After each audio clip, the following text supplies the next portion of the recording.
جو لوگ بغیر شادی شدہ ہیں ان نوجوان بچوں سے پوچھا جائے انہیں جو سب سے اچھی بائک لگتی ہے وہ CBZ لگتی ہے، پلسر لگتی ہے. پھر اس کے بعد جب شادی ہو جاتی ہے تو وہی گاڑی اس کو اچھی لگنے نہیں لگتی. آج کے زمانے کے اعتبار سے کوئی 70 سال جی لیا تو بہت بڑی کہانی ہو گئی، 80 سال جی لیا تو عمر سے زیادہ گزار لیا اس نے، 90 سال زندگی ہو گئی تو لوگ شک کرنے لگتے ہیں کہ ابھی تک دنیا میں ہے کیوں. 100 سال ہو گئی تو وہ عجوبہ بن گیا.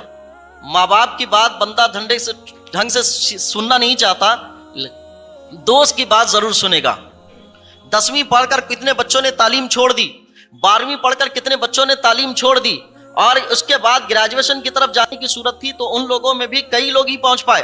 مستقبل کلیئر نہیں، تھاٹ کلیئر نہیں، سوچ کلیئر نہیں، دنیا میں پوری زندگی گزارنے میں کوشش میں لگ گئے، دنیا بنانے میں لگ گئے، لیکن دنیا بھی ڈھنگ سے نہیں بنا پائے. ہمارے دوست یہ ہیں کہ کھانے میں ہمارے ساتھ ہوتے ہیں، پھرنے میں ہمارے ساتھ ہوتے ہیں، گھومنے میں ہمارے ساتھ ہوتے ہیں، خرچہ کرنے میں ہمارے ساتھ ہوتے ہیں. بعض اگر اچھے دوست ہو گئے تو کمائی میں ہمارے ساتھ ہوتے ہیں. یہ دوستی کا معیار ہے. یہ سارے دوست ہیں، بعض جگری دوست ہیں، بعض چڈی دوست ہیں. ان دوستوں کے درمیان زندگی گزرتی رہتی ہے. اب ان دوستوں میں کوئی ایک دوست جس کے ساتھ ہم نے 10 سال گزارے، 12 سال گزارے، 15 سال گزارے، اس نے کبھی اپنی زبان سے ایک جملہ خراب بولا، یا کسی ایک دعوت میں اس نے اپنے دوست کو بلایا نہیں، یا کہیں پر پارٹی میں گیا تھا اس کو یاد نہیں کیا، تو 12-15 سالہ دوستی کٹ جاتی ہے.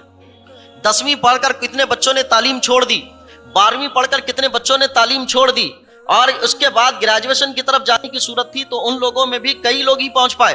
مستقبل کلیئر نہیں، تھاٹ کلیئر نہیں، سوچ کلیئر نہیں، دنیا میں پوری زندگی گزارنے میں کوشش میں لگ گئے، دنیا بنانے میں لگ گئے، لیکن دنیا بھی ڈھنگ سے نہیں بنا. اگر ایک اسکول میں 60 سے 70 بچے نیو ایڈمیشن لیتے ہیں تو گریجویشن تک پہنچنے میں 5 یا 6 بچے رہ جاتے ہیں. اگر 60 بچے مونٹیسری میں ایڈمیشن لیتے ہیں اور 5 باقر میں گریجویشن میں رہ جاتے ہیں، وہ 55 بچوں کا مستقبل کہاں ہے؟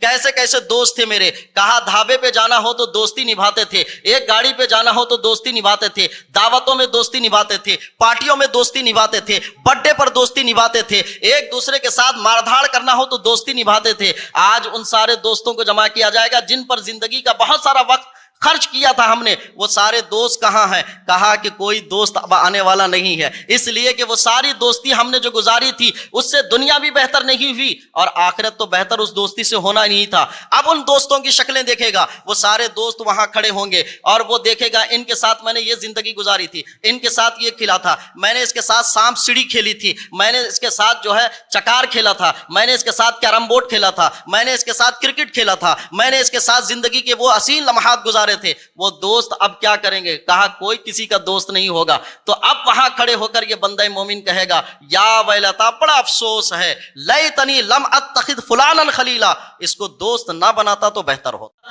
جس نے کھیلا وہ پیسے کمایا، جس نے میچ کروایا وہ پیسے کمایا. آپ کی زندگی میں تو کچھ آیا نہیں سوائے اس کے ریکارڈوں کو یاد رکھا، اس کی فوٹو کو DP پہ رکھا اور موبائل یا کمپیوٹر پہ رکھا، خود ہی خوش ہوتے رہے کہ میں اس کا فالوور ہوں. اس کو تو پتا بھی نہیں ہے کہ آپ فالوور ہیں، اس کے آپ کو اس کے بارے میں کوئی فکر بھی نہیں ہے، لیکن آپ نے اتنی فکر لگا دی، میچ ہارے تو دل کو ہارٹ اٹیک لے لیا، دل پر کہانی لے لی، اتنا دل پہ لے لیا. لیکن 10 سال اس کے ساتھ دوستی نبھانے کا کیا فائدہ ملا؟ کچھ تو فائدہ ملا، دنیا میں ہی نہیں ملا، آخرت میں ملے گا، کہاں وہاں بھی نہیں ملے گا.